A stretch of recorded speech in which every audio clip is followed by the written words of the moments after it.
ایک واقعہ اور سنیے آپ, اس کے بعد بات ختم کر دوں اپنی. بڑا مایہ ناز واقعہ ہے.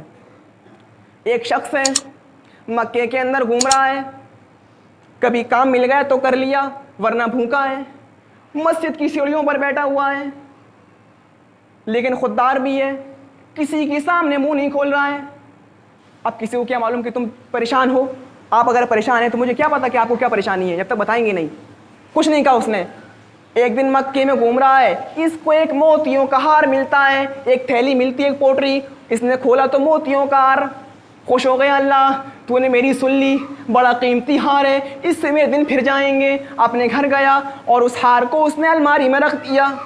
اب تو بھوک بھی ختم ہو گئی ہے, کبھی کبھی خوشی بھی انسان کی بھوک ختم کر دیتی ہے. نماز پڑھنے گیا, ظہر کی نماز تھی, سلام پیرا, السلام علیکم ورحمۃ اللہ, السلام علیکم ورحمۃ اللہ. انہی صفوں میں سے ایک بزرگ آدمی کھڑا ہوتا ہے اور اپنی جیب سے 500 درہم نکال کر کہتا ہے, میری ایک ریشم کی تھیلی گر گئی ہے, مکے کے بازار میں گر گئی ہے, جو مجھے واپس لا کر دے گا میں اس کو ایک 500 درہم انعام دوں گا.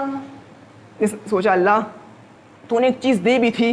اس کا مالک آ گیا, اس نے اس کو بلایا, ادھر آؤ, چلو میرے گھر. اپنے گھر لے گیا اس کو اور اس سے پوچھا, تھیلی کس رنگ کی تھی؟ اس رنگ کی تھی. کس دھاگے سے بندھی تھی؟ اس دھاگے سے بندھی تھی. اس کے اندر کیا تھا؟ موتیوں کا ہار تھا. ساری اس نے پہچان جب کروا لی, مطمئن ہو گیا. اب کوئی راستہ نہیں اس کے پاس کہ نہ دی ہے اس کو تھیلی, اس کو واپس کر دی. اس بزرگ آدمی نے نکالے اپنے 500 درہم اور اس کو دینے لگا. کہا لو. کہا کس بات کے؟ کہا تم نے میری تھیلی واپس کر دی ہے, تو آپ کی تھی, پیسے کیوں دے رہے ہیں آپ مجھے؟ کر رکھ لو, انعام دے رہا ہوں, خوشی میں دے رہا ہوں. کیسا انعام, کیسی خوشی, جب میں نے کچھ کیا ہی نہیں ہے تو مجھے پیسے کیوں دے رہے ہو؟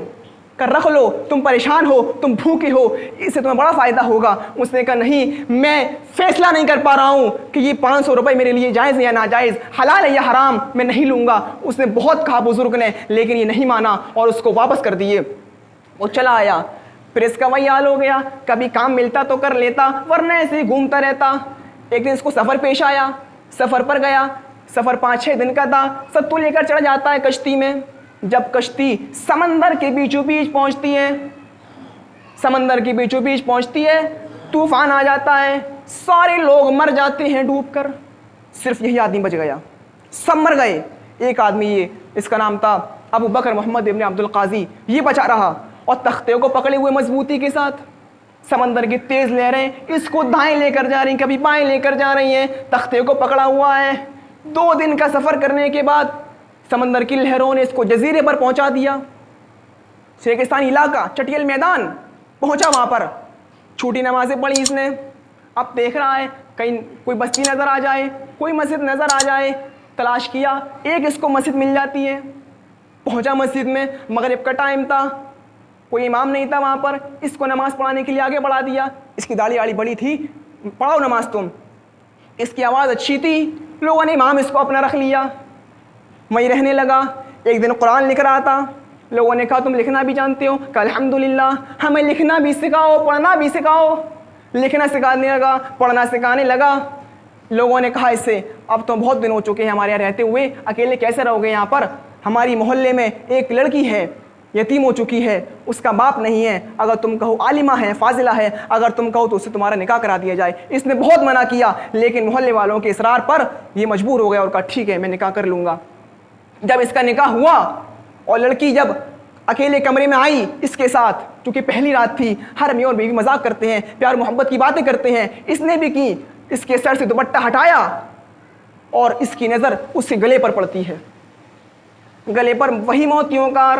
یہ دیکھنے لگا, بڑے غور سے دیکھنے لگا. بیوی نے کہا بڑے مطلبی ہو تم, تمہارے سامنے بیوی کھڑی ہوئی ہے, ایک خوبصورت بیوی کھڑی ہوئی ہے, اور تم آج کی رات اس ہار دیکھنے میں گزار رہے ہو. اس نے کہا نہیں بیوی, یہی ہار, ہو بہو یہی ہار مجھے مکے میں ملا تھا, اور کسی بزرگ کے دعوے پر میں نے ان کو واپس کر دیا تھا. بیوی سمجھ گئی کہ مجھے پوری داستان سناؤ, کیا بات ہے. اس نے داستان سنا دی, اپنی پوری کہانی سنا دی. بیوی کہتی الحمدللہ, سبحان اللہ, سبحان اللہ, آئے میرے شوہر، آپ کو نہیں معلوم کہ میرے باپ جب سے مکے سے آئے تھے وہ یہ دعا کیا کرتے تھے، الہ العالمین میں نے اس دنیا میں ایک لڑکے کو دیکھا ہے جو بڑا امانتدار ہے، بہت ایماندار ہے، الہ العالمین تو اس کو اس بستی تک پہنچا دے تاکہ میں اپنی بیٹی کا نکاح اس کے ساتھ کر سکوں۔ اس کو کیا معلوم تھا کہ جس کو میں ہار واپس کر رہا ہوں ایک دن یہی ہار مجھے واپس مل جائے گا اور ہار والی بھی مل جائے گی، ہار کو استعمال کرنے والی ایک نیک اور ایک شریف بیوی مجھے مل جائے گی۔ اس کو کیا پتا تھا، لیکن تقویٰ تھا، توکل تھا، بھروسہ تھا اللہ کی ذات پر۔ اللہ نے کہا ہم تمہیں ایسی جگہ سے رزق دیں گے، ایسی جگہ سے روزی دیں گے جہاں سے تم نے سوچا بھی نہیں ہوگا، تمہارا خیال بھی نہیں گیا ہوگا۔ اس کو کیا معلوم تھا ایک دن ہم امام بھی بن جائیں گے اور پڑھانے والے بن جائیں گے اور یہ ہار مجھے مل جائے گا، ہار والی بھی مل جائے گی۔ میرے پیارے ساتھیوں، ڈرتا تھا اللہ سے، خوف تھا اللہ کا، توکل بھی تھا، تو اللہ نے اس کے لیے راستہ یہ نکالا، سب کچھ اس کو دے دیا۔ تو میرے پیارے ساتھیوں، تقوی سے اس کی جان بھی بچ گئی، سب مر گئے تھے کشتی کے اندر، یہ آدمی اکیلا بچا رہا۔ کیوں؟ تقوی کی وجہ سے، توکل کی وجہ سے۔ تو تقوی بہت ضروری ہے، توکل بہت ضروری ہے۔